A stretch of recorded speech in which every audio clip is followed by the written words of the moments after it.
just quickly, I'm Molly Brody, and I am the Senior Vice President in charge of polling at the Kaiser Family Foundation, but I'm also President of the American Association of Public Opinion Research. Our panel is just an incredibly interesting group of people, including Margie O'Mara, who is the co-host of the podcast, The Pollsters, which I really encourage you to sign up and just a little plug, start getting a subscription to it right now. They're awesome.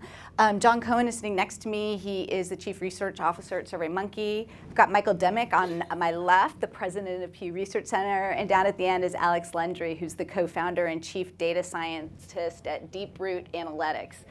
And we're here to talk about the art and science of polling, and we're going to be sure to cover both those parts, the art and the science.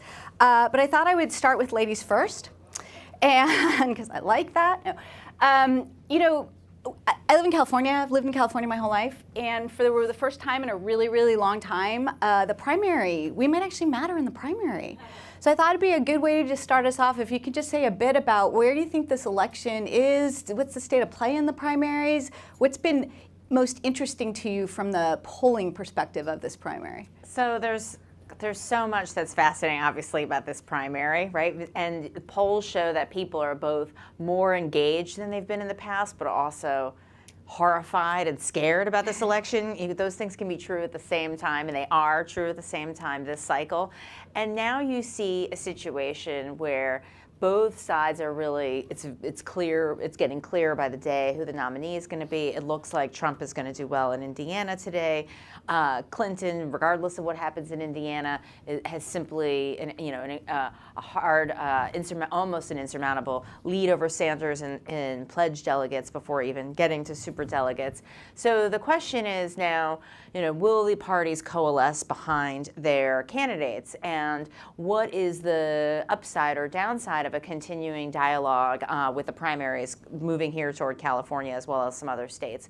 And I think the polls suggest, and again, I come as a Democrat, my husband, in disclosure, is on the Sanders team, so those are my perspectives, but it seems like if you just look at the polls, that the Democratic side is actually not being hurt by this dialogue. That's when people leave the primaries on the Democratic side and say, a majority say that the primary is energizing to the party rather than harmful. On the Republican side, that's not true. I think it's easy to see how that side is far more divisive. I don't know, however, if candidates dropping out of the Republican side fix that problem. I don't think the fact that Kasich is still in is what's making the Republican primary divisive. But, I think going forward, the Democratic side is going to continue to talk about issues that Democrats want to see in the public dialogue, while the Republican primary, I think, is bringing to the foreground issues that Republicans don't want to see in the dialogue. There are a lot of Republican establishment folks, and Alex can talk about this, who don't want to see their party having these debates over a wall and over banning religions from entering the country and playing the woman card, or whether or not it's appropriate for a presidential candidate to call women pigs and slobs. So those are not things that Republicans want to talk about typically. So that, and that I think means that we're going to continue to have these really contentious primary fights. I don't know if it's ultimately going to change before California or after California, but I think it's good that more people are voting and being part of it. Well, it seems like a natural pivot to Alex, which hadn't been my plan. But Alex, not that you have to defend the entire Republican primary process. But can you say a bit about what the role of polls has been for the campaigns? And if you're, those Republican primary campaigns, what are they doing in thinking about the polls? I mean, one of the Republican primary candidates, our friend Donald Trump, has talked a lot about the polls. So what's happening inside the campaigns when it comes to polling? Yeah, I think in a contentious primary like what we're seeing on the Republican side, polling's never been more important, frankly. In the world that I come out of, which is analytics, where we're trying to sort the electorate, we're trying to make predictions about who's going to vote and who's going to vote a particular way. It's a fairly straightforward exercise at this point to sort between Democrats and Republicans. But when you're looking just specifically inside of a primary, especially a primary with as many candidates as we started out, it's not sorting people who like chocolate versus people who like vanilla. You're sorting the electorate between people who like vanilla bean versus French vanilla, right? And because you have that much more of a finer parsing exercise, you need more data to be able to do that. And you need more non-traditional data, frankly. And that means data sets other than polls, but it also means asking different types of questions than you're used to seeing in polling. Like, for example, when we would build models in the primary, I served as Jeb Bush's chief analytics officer. When we would build our predictive models, we would find that there really wasn't much of a difference between a Jeb Bush voter and a Kasich voter. The ability to do predictions between those two dimensions wasn't much, but we did find that we had to ask different questions that got us more at the lanes that you guys have probably heard a lot about, the establishment lane versus the insurgent lane. And so polling became a really important exercise in asking more questions that went just beyond the simple horse race ballot, so that we could build those models in a better, more predictive way. Now, in regards to Donald Trump, we've never seen a candidate talk so explicitly about polling before. And there's something just first of all fascinating to see, because we have seen evidence in the primary that viability in both the primary and the general does actually have an impact on people's support in that primary. I did an experiment in 2012 with John Sides, who's a political scientist. He blogs at the Monkey Cage. It's a fantastic blog you should all check out, where we revealed to survey participants the likelihood that all the candidates would win their party primary, and it was based on the prediction markets at the time, which incorporates polling. And we did that to half of the respondents, and the other half didn't receive any cue or any prompt. And what we found was, for participants who were prompted with those probabilities, they were much more likely to choose the people with the higher probabilities. And so Trump, I think, is onto something here in touting his robustness in the polls. It has been shown in our own experiments to bring people over to his side, both in terms of ability to win the primary, but interestingly also in ability to win the general. And so we do see a lot of polling where Trump is not winning the general. And so it'll be interesting to see, how that plays out. So, John, did the polls create Donald Trump? Or did Donald Trump create the polls? I mean, Donald Trump is a creation of, he's himself, obviously, but he's a creation of the media more broadly, and not just polls in particular. I think, the way he's, approaching this political campaign is exactly the way he approached the New York tabloid media 25 years ago. And if you listen to Jim Rutenberg, who's the media critic at the New York Times now, who was at the New York Post 25 years ago covering Donald Trump in a very different incarnation, he's exactly the same. He behaves the same way to the press and to his opponents in various areas, and kind of he is who he is. So the polls didn't create him. Obviously Alex makes a great point about viability and how much that matters, particularly perhaps in primaries where you have 16, 17 candidates. People want to support a winner, and I think we've seen that play out over the last 2 weeks. In our own polling, we've been polling every day since July at SurveyMonkey. And, I'll have a point about the surprising nature of the campaign in a minute, but what's happened over the last 2 weeks, he's gone, up 11 points in the national primary because he's winning and because he's basically sewn it up. And he's at 56% today versus Cruz and Kasich, and that's remarkable. Everyone, a few months ago was saying he had a ceiling, and he's clearly broken through that. He has a ceiling, it's just maybe 100%. We just don't know what it is yet.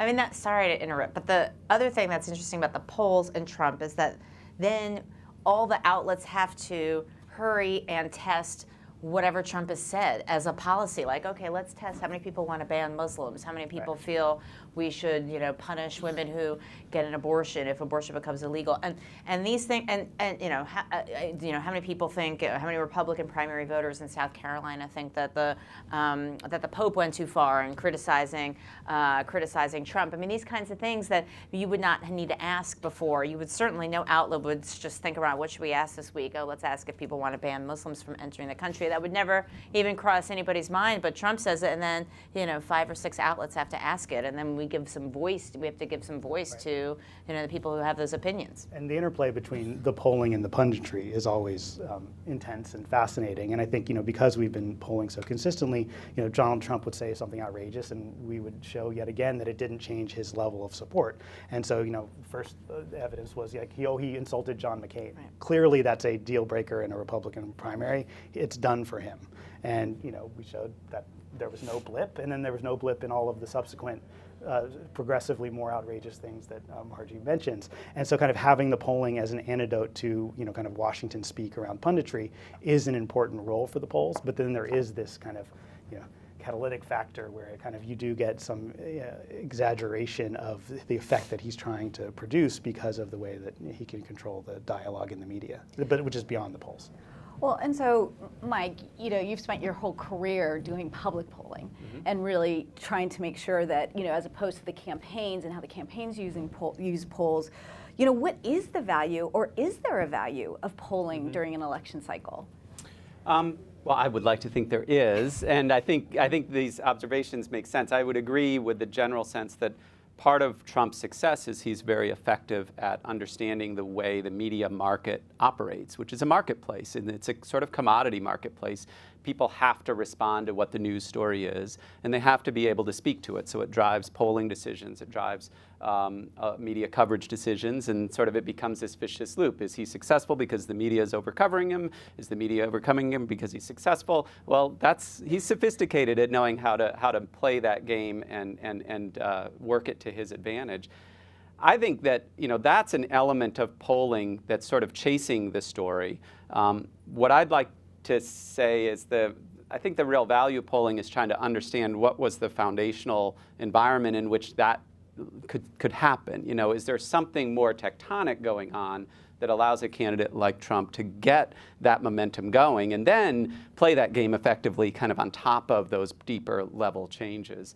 And I think part of it is he is successfully tapping into a couple things. To pick up on something Margie said, the Republican Party itself is so deeply dissatisfied with its own political leadership. You've never seen the members of a political party as unhappy with their own brand as you are right now. That's an enormous market opportunity for somebody like Donald Trump to jump into the fray. And then secondly, you're seeing a larger and larger share of the American public feeling locked out of opportunity for success, right? That they feel that there's no space in the machinery, whether it's the political machinery or the economic machinery, for people like them to gain access. And he has figured out very well, I don't want to say it's all strategic, he kind of represents that to some people. He can own that when he can stand up on a stage and say, I don't owe anybody any money. The political class isn't funding my campaign. Wall Street isn't funding my campaign. I'm independent. That's an incredibly powerful statement right now because people feel so locked out of the political environment. That's a deeper level shift in the public that is sort of expressing itself through Trump. Well, let me follow up with you. There's a lot of prominent journalists and a lot of presidential candidates and a lot of other people who have said that polling is actually bad for democracy. Do you agree or disagree? I would say that there's sort of the popularity polling, who's up, who's down, how favorable is somebody viewed today. There's a way in which that can become sort of self-fulfilling, as you say, and some of the research has shown, that people, the media follows that story and it drives and creates its own momentum and narrative. And I think you could argue about whether that's a really pathological thing, whether it helps the voters sort out. I mean, if they have to deal with 16 candidates and they actually have busy lives and don't want to try to assess all 16 of them based on their policy positions, maybe polling in the views of others can help people sort that out. But I think there's an argument that level of, let's say, popularity polling, who's up, who's down today, isn't really adding a lot. I think there are ways in which polling really adds value when it tries to understand what's driving people to where they are. I think, in my view, polls play an essential role in democracies. I strongly believe that. The voice of the public matters in a democracy. And the reality is elections are a very imperfect mechanism for capturing the voice of the public.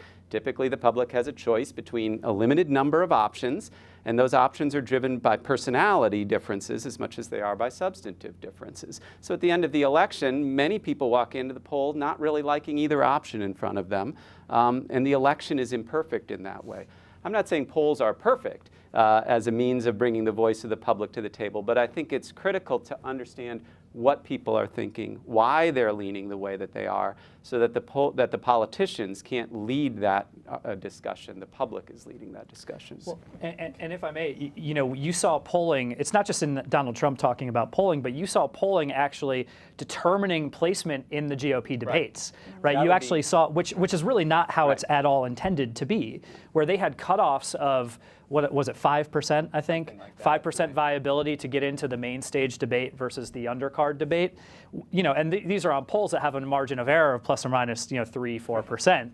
And so we're now using polls in really a way that they shouldn't be used. There are better ways to be doing that. Well, it was the first Republican debate where it was particularly egregious because they were looking at, I think it was Fox, and they were going to take the top 10 of all the candidates based on an average of the main outlets, and it was a national horse race, which, a national poll doesn't reflect the fact that a lot of those, after Iowa and New Hampshire, the race scrambles in other states. But let's table that for a moment. You're talking really about a handful of respondents in one survey making the difference between whether it's Mike Huckabee or Lindsey Graham or Bobby Jindal, who's the 10th man or woman on the stage, or Carly Fiorina. And so you had Lee Marigoff from Marist who said, we're not going to release a poll before this window because we should not, I don't want the poll to be used for this, because you saw people doing crazy things in order to, just see if they could get 2 more respondents or 3 more respondents, vote for them in a poll, and maybe they'd be the 10th person on the stage. Well, and sorry, just one more thing on that, because we're at a point now where it's never been easier for somebody to commission a poll, to do a poll, right? Anybody, it seems, can come off the street and do a poll, and yet coverage of the polls is at an all-time high, and we're using it to do these things. And so I think there's a frustration from the campaign side about some of the polling that is out there in the public and about the quality of it and how it's covered. And we, frankly, on the campaign side, have to spend a lot of time scrambling to deal with bad press that comes out of a bad poll that's poorly done. And the amount of time that consumes, time and energy that consumes, is just really frustrating when you're dealing with that. It is such a perfect transition to talking about the science of polling and about the variation in the science of polling and about, what's happening to the industry. I mean, is the polling industry in crisis, John? Is it, is all the variation in quality and the inability or the ability, who can decide what's a good poll or bad poll? How can somebody in the public decide? I mean, the short answer is yes, polling, there is a crisis in polling. I mean, I think that there was a kind of cozy 40-year consensus among people like ourselves about what made a good survey.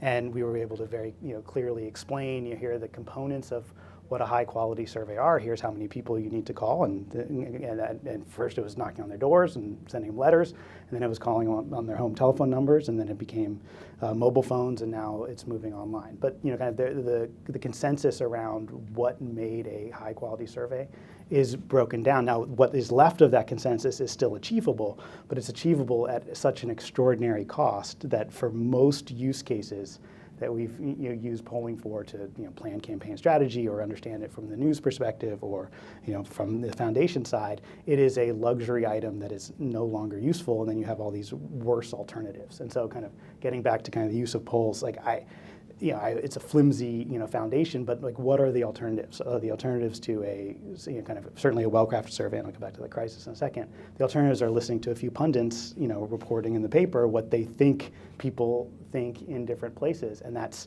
enormously inefficient. It gives campaigns a certain amount of control, but it is no more accurate, at least demonstrably so. So yeah. No, go ahead. No. Oh, sorry, I wasn't going to cut you off. I cut John off all the time. So, I wouldn't say there's a crisis in polling. I feel like there's a revolution in polling. Maybe that's just spin, but I think there's a positive way of looking at this, both from people in the profession and I think arguably for consumers as well. The problem with revolutions is really confusing. There used to be one model, and there basically used to be clear standards. People in the media world would say, look, these are credible polls. these are not credible polls. We have cut and dried standards and practices by what we're going to cover. And then as consumers, you could basically have proxies in the press really act as your agents to help you figure out what to pay attention to and what maybe to take with a grain of salt. That's broken down. And so I think that from a consumer perspective, it's a much messier environment. There are a lot of people out there who sort of can try to help you understand what polls to pay more attention to and what not to. And the movement is toward really aggregating and trying to blend polls together into some kind of summary number, which we can talk about whether that's really the best approach or not. But I sort of equal it to a revolution in an optimistic way, because there are so many options available now. And right now that feels destabilizing and it feels uncertain, but I think what it does is it opens up a lot more opportunities for bringing the public voice into the conversation in different ways, recognizing that there are different approaches to understanding what the public's thinking, different ways to zero in on different populations among us in terms of how engaged we are or how we participate in the political process or other social processes. It's a simpler world when there's really one right way to do everything, but I think it's a more interesting world to be where we are. I love the optimism coming from Washington, D.C. It's refreshing out here in California. I completely agree. I mean, my perspective is a narrow one in terms of the crisis, and that is, I ran polling at the Washington Post, and I was in charge of the news organization's standards for what polls got into the newspaper. Which was something that they used to throw on your people's driveways, and then for the internet more broadly. And I think, and I held that job from 2006 through 2013, and I rewrote standards a few times while I was there to include robopolls, which you probably still annoyingly get during dinner on occasion. But there was such a preponderance of those in the political world that we couldn't not report on them. I actually don't know how I could write a coherent set of news standards for the organization today. And so when I talk about crisis, it is from that perspective. Yeah. I'm also now enjoying the revolution and trying to trying to fix things. But that is a challenge, call it a crisis or not, and that is kind of a problem for all of us who analyze the polls. And Margie, I was actually going to turn to Margie. So you have to decide what to use, what to put on air, how to. You're one of the people who are helping the consumer understand polls. Are you as optimistic about this revolution as Mike, or a little bit more pessimistic like John? I mean, everybody that we talk to industry leaders, and we talk to lots of folks who put out polls, and everybody is optimistic like Michael. Usually they feel pretty positive about where things are going, and I think there are a couple reasons why. First, there's so much more transparency about polling. While journalism is just suffering from budget cuts everywhere, and people are reducing stories to basically 3 lines and moving on to the next thing, there's so much more data journalism and polling journalism. That seems to be one of the areas that news outlets are actually beefing up. So you see a lot of people writing about it, a lot of folks who are interested, not, of course, a lot of that's just the horse race, but even learning a little bit more. And I think that's a good trend, and it also means that people are a little bit more accountable to the kinds of standards and the kind of methodology, the kinds of questions that they're using, their demographic breakout, than they ever were, because people didn't know necessarily to ask a lot of those questions, and there wasn't quite the wide open space to answer them. So I think that's one thing. There is a huge amount of increase in the number of polls. So the Huffington Post, which just keeps a running tab on these things and has a aggregate average across polling outlets. I think, if I have this number correctly, there's been a 250% increase in online polls just on the Republican primary from the last time around, but no difference in no increase in phone polls. So that's just how much. So phone polls, there's just as many phone polls as there were before, but online polling is just blossomed. So there's just more polls basically constantly everywhere. And when we do our show, we don't talk about every single poll. We're not like, here's he's 3 points up here and so is 2 points up there. We try to find what the big pattern is. But there is so much content that we had to move to 2 shows a week. We just have to put shows on the polls on the cutting room floor all the time, because there's just so much out there, and that's just from like the big outlets. That's not even all the Senate races out there, or all the organizations who say, look, I did a poll, 70% of people care about our issue, from the, from an organization. So there's just a lot out there, and it is a way to get people to, to show what people are really thinking. And I think the last thing I'll say on this is that, people look at the primaries, people have been looking at a lot of elections. I think there's this tendency where people want to root for polling failure somehow. They're like, oh yeah, the polls, I don't trust them. Let's see, I can't trust them. Nope, they're not going to be right this time. Well, they were off too. I told you those polls were wrong. When they really have done, I think, a pretty good job of predicting the primaries. I mean, there have been a couple places like Michigan on the Democratic side, maybe Iowa on the Republican side, where they, that the difference was not what people, the outcome was not what people expected. But it was not, I haven't seen this kind of sky is falling about polling, on the industry that maybe people thought we'd see by this time. And primaries are tough, they're tough to poll. But I think, on average, the industry's done quite well. And John, why do you think that is? I mean, I really recognize what Margie just said, because I got called endlessly at the beginning of the primaries, reporter after reporter saying, what are you guys going to do about the end of polling? This primaries are going to be a disaster. It's going to be horrible. You're going to have all the misses. Aren't you? What are you going to do about that? And all of a sudden, nobody's calling me anymore. And what do you attribute that to? Why are things going so well at a time when we're supposed to be failing? I can't believe I'm the pessimist on this panel. I think a lot of it is head in the sand. I think that polling works when elections are more predictable. I mean, it sounds obvious, but as the primary has gone on and the groups that support one candidate or another kind of become clearer, it's easier to model. And I think that in cases that we've seen in the past few years where you've had big election failures, it's where elections are not like the previous ones. I mean, I actually think this is a great time for polling, to back to Margie's point at the beginning. Like, the number of issues that are in play need to be polled. Those aren't things that a data scientist, no matter how talented, can go retrospectively and kind of accumulate into a new model. And polling was left for dead in the wake of the rise of Nate Silver and the ilk. And there's a real need to ask people questions. And so that is front and center. At the same time, when it comes to modeling an election, modelers are on the firmest ground when this next election is more or less like the last one, plus or minus a little bit. But when things change, things go badly wrong. When in the case of the UK, when the UK pollsters, all modeled, improbably to the identical result, they got it badly wrong. When, in 2014, when the midterm was modeled here in the U.S., they were also badly wrong. So I think that the challenge, there is a problem that is kind of obfuscated by the success in certain elections, and we as an industry need to get it right. Well, so let me turn to you, Alex, because John's raised this question of the data scientists, and you have been at the forefront of using, as you said, different pieces of data and analytics to shed much more light on campaigns. Can you tell us what you think the advantages of that are? Is it harder for you, easier for you? Where does it work? Where doesn't it work? And what does it mean for polling? Yeah, I think first I'd point out that campaign polling has very different ends and goals than public polling. Prediction is really just 5% of a campaign pollster's task. What we're most focused on is strategy and tactics.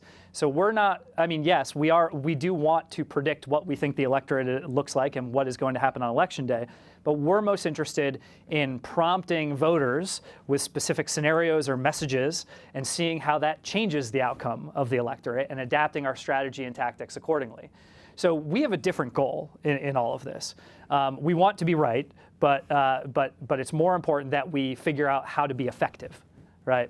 Now, in regards to the impact on data science, the explosion of polling is fantastic. I love having more and more data because that can be fed into our model. And as long as we're familiar or aware of the biases that go into each of those data points, they can still be helpful. So transparency goes a long way in that, knowing how many people they talk to, when they talk to them, how they talk to them, the sampling circumstances. That's extremely helpful. But really, even just beyond polling, we're trying to collect more and more data, whether it's unstructured data from the web about what people are saying about candidates with some sort of emotion valence to it, whether it's positive or negative, whether it's volume of tweets, that people are saying. We're trying to take that and bring that into our models to help us, one, identify individuals, how likely they are to vote, two, who they're most likely to vote for, and then three, communicate with them in a targeted way.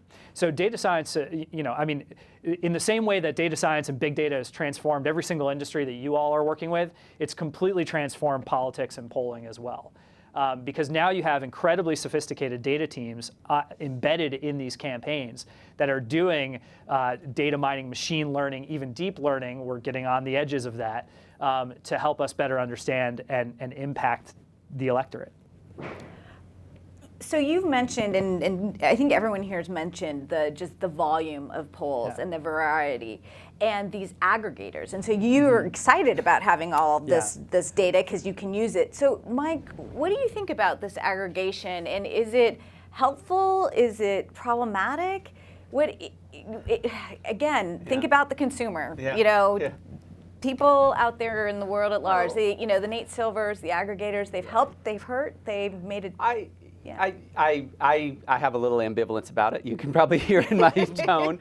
I'll look at an aggregation as well, and again, it maybe gives me a sense of the pulse of a kind of surface question, let's just call it, how somebody's doing today or how Obama is doing, right now. And the problem is as with any sort of effort to aggregate a lot of data, you kind of can have a garbage in, garbage out kind of problem. Just because you're adding up a lot of bad things doesn't necessarily get you to a good thing, and then, or if you're just mixing in some good things with a lot of untrustworthy things, is that actually improving the information you would have gotten if you'd really only focused on a couple of data collections that really are more serious about the approach they're taking or the reliability and consistency over time.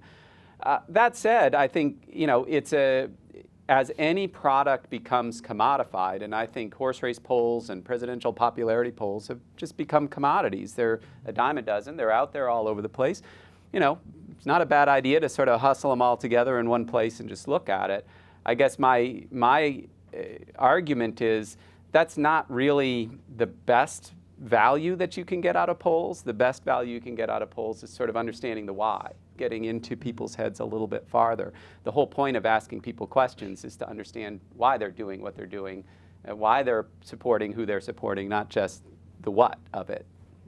And that's also a main reason why people respond to polls, whether that was on the phone or kind of now online, is they want to see how they fit in socially, right? Yeah. They kind of, certainly the type of polling that I think all of us have been involved in, kind of where they're more interesting than kind of do you want to buy yellow or red, in what's coming out. And kind of people are interested largely in the questions and kind of more importantly in the results. And and that's what has driven response and kind of the interest in putting themselves in a social context.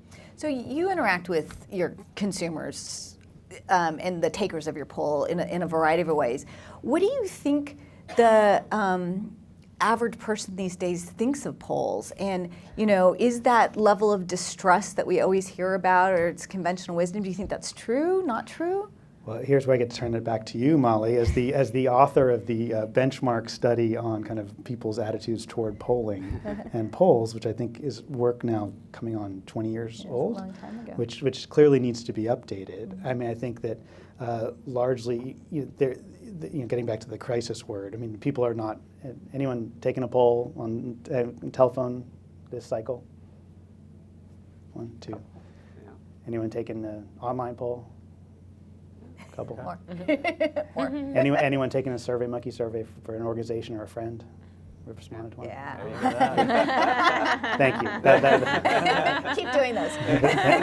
Thank you for that. I mean, I think kind of people don't respond to the same polls the same way they used to, and kind of the work that Mike's organization has done for a long time, has cataloged the rapid decline in response rate, and they've also shown that hasn't had a by and large a major impact on the results, the quality of the results. But that's still a big question mark over kind of that type of polling, just as there is in the highly incentivized online panel polling world, which your organization also put out a great report on, and turning it back to you again, like your dissertation, I believe, was about panel effects, right? And like people who sign up and whether they are become unrepresentative of other people. And so I think there are a lot of questions, out there in kind of the main ways that, both polling is done on the phone and through online panels that we really have to grapple with. Yeah, I mean, and Margie, tell us, how do you reconcile this? We hate polls. We don't want to be disturbed at dinner. I don't want to talk. I don't want to be bothered. It's my time. Yet,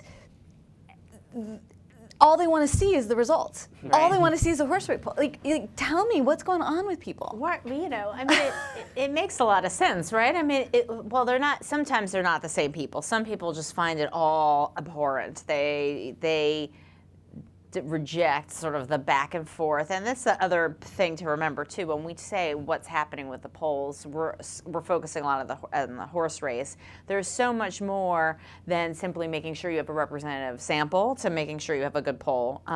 It's also the question wording and having more beyond just the horse race. And that's where qualitative, which we haven't really spoken about, qualitative makes such a huge difference. And campaigns know this, and organizations know this, and probably a lot of your businesses do this as well. And now you're seeing some news outlets do more qualitative as part of their news program, as part of their trying to understand what people are thinking. And while it's not scientific in the way that there isn't a representative sample, it does allow people to use their own words to explain what it is that they how they feel, how they respond to what's going on. And also, it's a way to really check the assumptions of the pundits and insiders who think, well, everybody knows such and such. So when I've worked on focus groups, which we've live streamed to political reporters, and it was about a Senate race, and this was in 2014, and it was in one of the most competitive Senate races in the country, and and the big hypothesis that reporters had was people are going to vote strategically because they want to have a balance, they want to have a check on the president, and they want to make sure that, they know that the Senate's in balance, and they want to try and flip the Senate. I mean, that's so many steps, right, for the average voter to take beyond what does this mean for me, right? It's just a whole bunch of steps. So we started off with, who's the leader in the Senate right now? Who's the leader in the House right now? What parties are in control? Never mind, is that why you're going to vote for Joni Ernst, right? It's just, who are the basic folks out there? And the answers we got were things like, isn't it that guy on the news? That was one of the respondents. Or isn't that the one where there's like 7 people or 9 people? Am I thinking of the right thing? I mean, they really, they just didn't know. I mean, these were voters. They were not the most informed voters, but these were voters.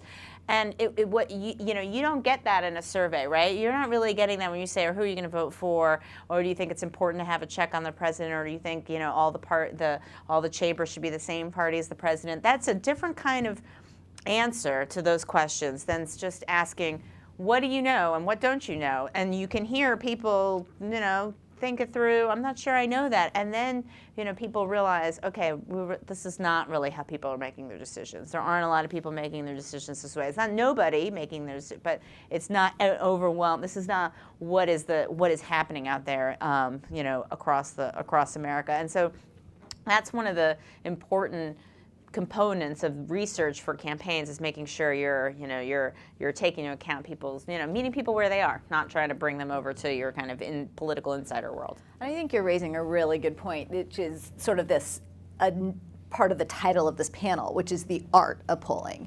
And we talked a little bit about this before, but I want to turn it to Alex to say more about the art and the modeling, and how do you think about, again, the data, the modeling, and how much of that is an art versus a science, and what do we all need to know as consumers about the art of polling?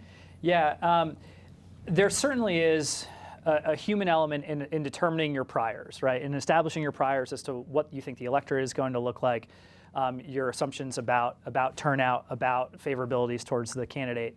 But more and more, we're drifting into science, frankly. We're becoming more and more machine-focused in our modeling output. And I think one very good example of that difference is likely voter screens. So when you do a survey usually of either registered voters, which is every single person that's registered in the electorate, or you choose to do a survey of likely voters. Now, the way you determine those likely voters, traditionally, it's been you ask them a question, like, are you extremely, very, somewhat, or not at all likely to vote in this election? And if they say extremely or very, you take them in, right? Or maybe you ask them a series of questions like, where's your polling place? You know, are you registered? Who's running? And you create some sort of scale and you do a cutoff. Right? That's a very human, art-oriented component to it. But what we're now doing is we're actually taking the turnout models that we're building. We're putting a predicted probability on every single voter of how likely they are to vote based on their historical performance, their historical turnout, which is known. That's publicly available on the voter file, right? Whether or not any of you voted in the election.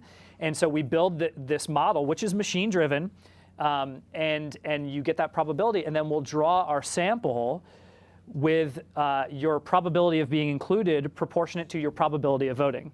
And so, because what we've seen is that when you take people who say they're extremely likely to vote, you still have 10% of those people who don't vote. And when you take people who say they're not at all likely to vote, you have almost half of them that are actually voting. People are really bad at predicting their own likelihood of voting. And so instead what we do is we say, okay, well, let's make sure that 90% of our likely voter sample has an extremely high probability of being included, but let's also make sure that we have people on that lowest end of the probability score. And so we're drifting more into science. Now, there's still a lot of room for art in the questions you ask, right? And this gets into something that I think John hinted at before, which is there's a ton of data that's just kind of out there that's unstructured for us to go get. But the problem is it's not structured in such a way that it gives us the right answer, right? There's this great Douglas Adams series, Hitchhiker's Guide to the Galaxy. You guys know this? They build this massive machine, and it takes 100 years and tons of money where it's going to give them the answer to life, the universe, and everything, right? And 100 years comes, and they have this big festival, and it's this big party, and the machine spits out the answer. And the answer is 42. And they realize they don't know what the question was, right? And that's what I think we're running into, where we try to go find data in other places. We can't ask a question of those people, and that's why polling is still incredibly important. And where the art comes in is being able to ask the right question so you get the right insight into the right voter at the right time. Say more about that. Well, I'll attempt for the first time a definition of art, the art of polling. And I think it is having the types of conversations that Margie talked about having in focus groups and doing that at scale, right? Which we like say in Silicon Valley, like taking that and kind of doing that in a big enough way that it can meet Mike's criteria earlier, which is kind of providing voice to the people in the democracy. And that's just, there's no straightforward way to do that, and therefore it is the art. But that is the challenge, is translating the effectiveness that you get from learning about why people think the way they do by having a conversation with them, and doing that in a colder way through numbers. And do you have ideas about how Accept to do or that? reject my Yeah, I mean, to pick up on Margie's point before about really understanding what kinds of questions people are capable of answering. You know, I mean, the art of doing really good survey question development is really understanding the way people think about the issues that you're trying to pursue. And it's not always just who you're going to vote for. I mean, I think polling contributes enormously to our decision-making process in a democracy above and beyond the election process. So we're in 2016, so there's a good reason to talk about that. It seems to be the kind of leading exposure of polling to us as a society. But I think the other polling that goes on in terms of the feedback loop between leaders of the nation, whether they're elected leaders or even people in the bureaucracy, and the publics that they're serving, is a really interesting one. But there's a tendency to want to put words into people's mouths, sometimes because we kind of know what answer we want to hear from them. That's sort of introducing a bias into the poll. But sometimes it's just because we, the public policy analysts, really know the intricacies of the policy area, and we really want to get people to struggle with the very specific elements of a policy issue. Molly did a ton of polling on Obamacare as it was going through the decision-making process and as it's been rolled out, and just running up against what people really are able to give feedback on. And there's a way of looking at that which is sort of a grim way of looking at the public. You know, really, our electorate is not up to the task of this. But realistically, we all delegate to the officials to make those detailed calls. It doesn't mean that we don't have gut reactions, priorities, concerns, anxieties that should be reflected either in the way they shape those outcomes or at least helping to lead us, to help explain why things are moving in the direction that they're moving.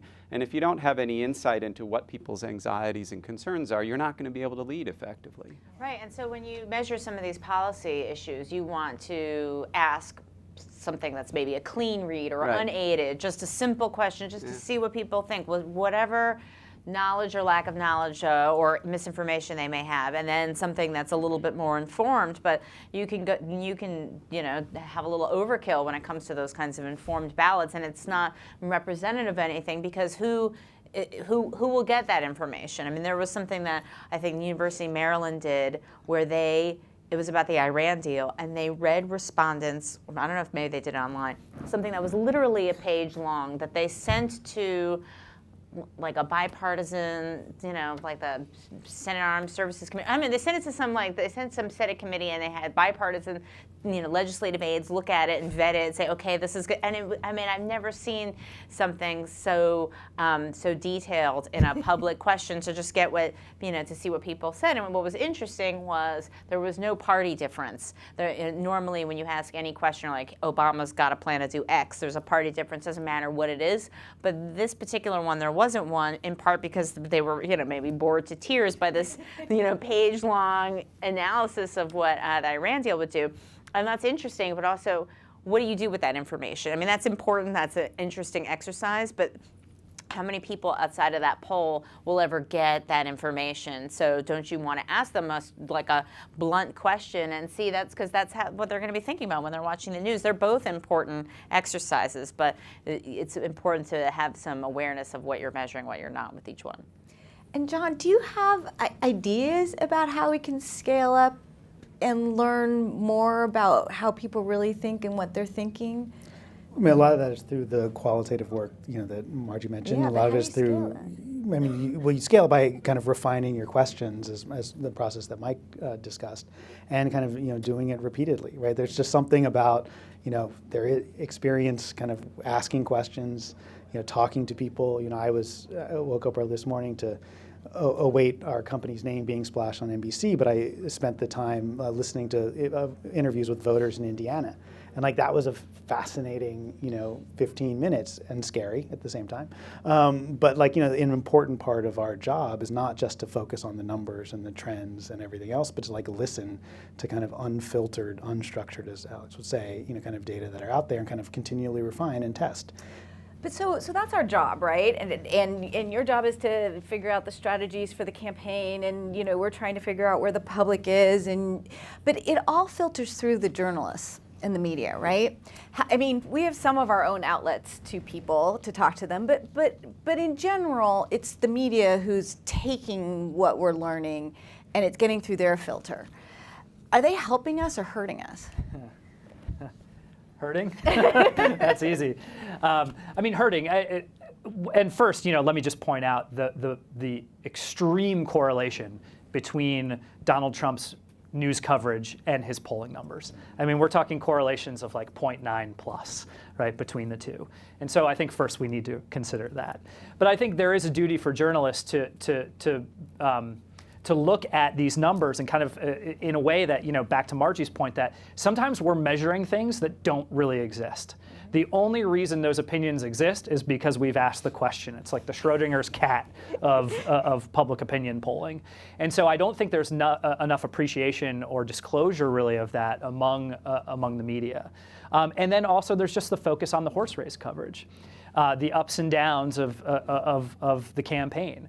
That is not the best way to talk about the campaign. We should be talking about the issues, right? Well, and you spend a lot of time talking to the media, so. Right. No, I very much agree. I mean, what's happened in the news environment is not just that the paper isn't thrown into the driveway in the morning, but that the immediacy of that cycle has become so. The news cycle's gotten so condensed and so immediate, I guess what I'm trying to say, that the need for something new It drives everything. And so it just turns on sort of over-reading small changes in polls, looking at sort of how somebody's doing today. I mean, the question we get most often, and I think probably all of us here who do polls is, well, Donald Trump said this today. Is that going to, move him up or down? Or the next morning, people already want results about what happened the day before. That's an unrealistic expectation to put on this methodology, I think, for the most part, at least today. John might disagree with you. You might be able to get hourly answers. I think it's a true criticism and potentially unfair. Yeah. Just because the media is in a really hard Yeah. position. Oh no, I'm sympathetic. No. Yeah. I don't mean unfair. Like it's just kind of the media landscape has changed so dramatically. Yeah. I think that from the parochial position of pollsters, the media as gatekeepers was a good era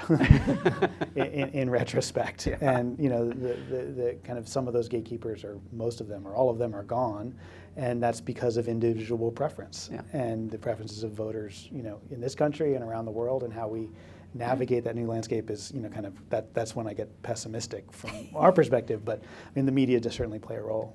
But that's where I think the role of aggregators actually really helps, because they're the ones who are taking all this data and saying, you know what, this isn't changing much. This isn't having much of an impact. And also, kudos to media outlets that are bringing in more political scientists to study and to comment on these trends, because I do think they're kind of a helpful. They're helpful at kind of tempering the hyperbolization, if that's a word, of the media. Yeah, to talk them through kind of the fevers of the up and down, right? So one of the policy proposals that's taken storm in a lot of other countries to deal with the media's obsession about covering horse race polls and the amount of polls that are out there and its impact on what the public thinks and does is to ban them, or ban them at a certain time before an election, or ban them for the first 3 months before election, or 2 months. You think that's something the U.S. should consider? God, I can't even. I mean, that just seems such a fantasy of just never. The people who would support that, lots of people would say, oh, they should ban them, but nobody who would have any sort of influence over making that decision would ever, because the campaigns want it, the press wants it, people actually still want it, people still would want it and pay attention to it. I just don't think that would, it would in the end solve any of the problems we're talking about anyway. I mean, I say this. I mean, I'd love to take the time off, so that would be awesome. But I think that, again, getting back to the point I made earlier about what are the alternatives. I think banning polls would just leave people to pontificate and say, oh, well, what does Karl Rove think, or what does David Plouffe think, and tell us, lawn signs, right? Yard signs, right? Let's count Facebook likes. I mean, there'll be other types of things that people will interpret as if they were polls. Yeah. There's a great Joe Biden quote, which is, "Don't judge me against the Almighty, judge me against the alternative." Yeah. Right? I think that's probably it here. I think we should run a poll on whether or not we should ban polls, don't you? But look, it's interesting because there are countries that ban the release of public polls in the last 2 weeks before an election. And they do that because of really what I opened with, which is this notion of the front runner, the bandwagon effect. It can be real.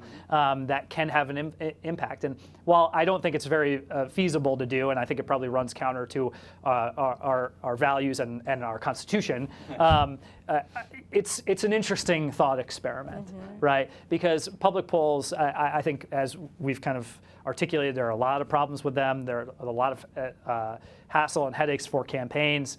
I would love not to have to deal with any public polls in the last 2 weeks of a campaign. That would be fantastic. But I don't think it's going to happen. I mean, I would put it in that don't throw the baby out with the bathwater kind of environment. I mean, if the pathology we're worried about is that polls are either leading publics in this kind of bandwagon approach, or that they're leading politicians, that politicians are only pandering to the polls, you can focus on that as a say, wow, gee, if we could just get polls out of the system, then both of those problems might go away. But I guess what I always feel like is when I wake up on the day after the election and whoever won says, here's what the American people said they wanted yesterday and here's what I'm going to do, boy, I really appreciate having some kind of outside check on their interpretation of what we were saying. Because a lot of that, again, is shaped by the fact that we didn't have every choice in the world. We had to channel our priorities and concerns through the options in front of us. And before somebody can claim a mandate, I really want in my democracy a public voice to be able to at least reflect on a broader perspective of views, and I think include the people who didn't vote on election day. You know, I'm not saying the voters, they win, you know, they're the ones who bothered to show up and vote, but there is a broader body politic out there that should be at least registered as we think about the direction of policy. With that note, I was thinking that maybe the public at large in this room may want to have a voice in the panel. Does anybody in the room want to ask the panel any questions from their own perspective? Wait for the. In the early days of the Jeb campaign, Yes. to what extent did polling then indicate that there was the possibility of what, in fact, the outcome became? Yeah, I'd make 2 points about that. First, you know, and I think we may have alluded to this, is that the problem with data mining and analytics is that you base everything on previous experience, right? And everything based on previous experience, every single metric and number said that Donald Trump was not real, right? That there's no reason he should succeed. And so, you know, you can't build good predictive models unless you have good previous data to build those. And so to talk in terms you guys would probably understand, Donald Trump is a black swan, right? He's a black swan. He's unpredictable. We didn't see him coming. Now, where we did see him coming, I will tell you the very first indication that Donald Trump had real juice to him were online metrics. Those were the first numbers we saw and they were high from the very beginning. We could track on a minute-by-minute basis Google search volume for all of the candidates. And Donald Trump consistently was head and shoulders above every single other GOP candidate, everyone, in terms of people going to a browser and typing in Donald Trump to go search for information about him. Also in terms of share of voice on social media networks, Twitter, Facebook, and the like, he dominated, complete domination. So those were the indications that he was real. And then, of course, you know, we saw the polling rise, and also we saw the share of coverage in the media really tilting towards him, and that's when we figured out that he was real. But in terms of effectively Jeb's campaign imploding, which was more organic. I wouldn't use that word. But to what extent, in retrospect, might polling have caught or indicated those factors? I would say, I mean, the polling caught up and put Trump in a position. Our polling dropped, I think, in October was when we were pretty decisively not the front runner anymore. And so, you know, that was when it was clear from a polling perspective that we had our work cut out for us. Great. And there's back corner, please.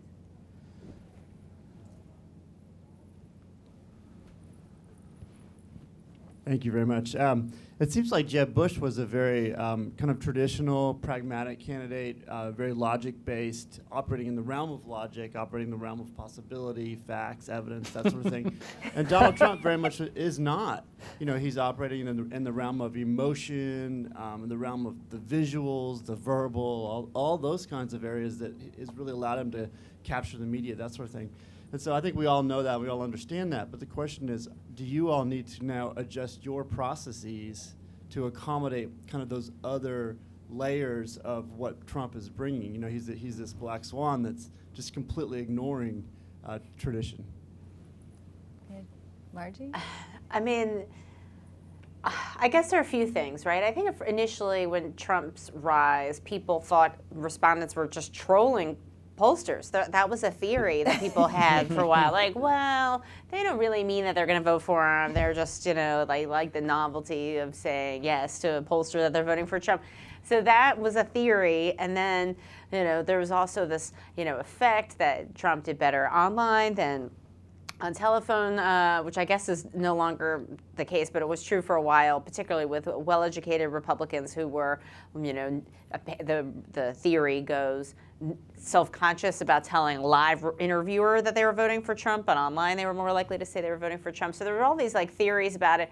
But I think there was an enormous amount of public study about this. So I don't know if it was the polling that sort of didn't capture it. I think people looking at it just didn't want to believe that Trump was doing so well. I mean, the polling was pretty clear. We did focus groups.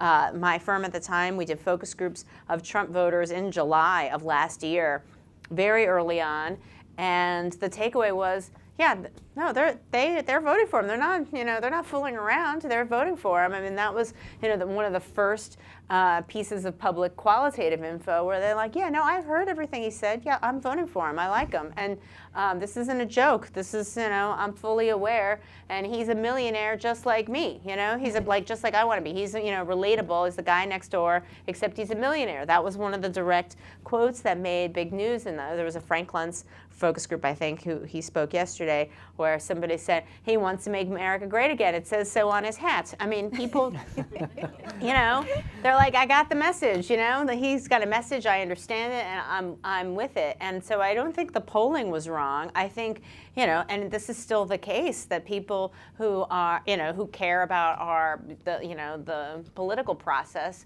are sad to see him do so well. I mean, I'll speak for myself, but I think that's true for a lot of other people because he seems so dangerous. So I don't think that's a polling error. Yeah, I mean, and in terms of, he comes out of left field and right field, depending on one's perspective. But the issues that kind of drove him to the top were kind of core issues in the Republican Party around immigration and then later on terrorism. So I don't think, there's kind of the emotional component that we need to kind of measure potentially in different ways, but there is a kind of straightforward, kind of understanding, certainly in retrospect, about kind of the issues that he was able to capitalize on by speaking kind of more bombastically than his opponents, but there was a market there. He didn't have to create a whole new market. Okay, we have time for only one more question, right here in the front. Oh, it's over. Sorry. We will stay around outside to answer your question. Thank you all for being here. And follow the pollsters, follow Pew, learn about Deep Roots, and take SurveyMonkey surveys.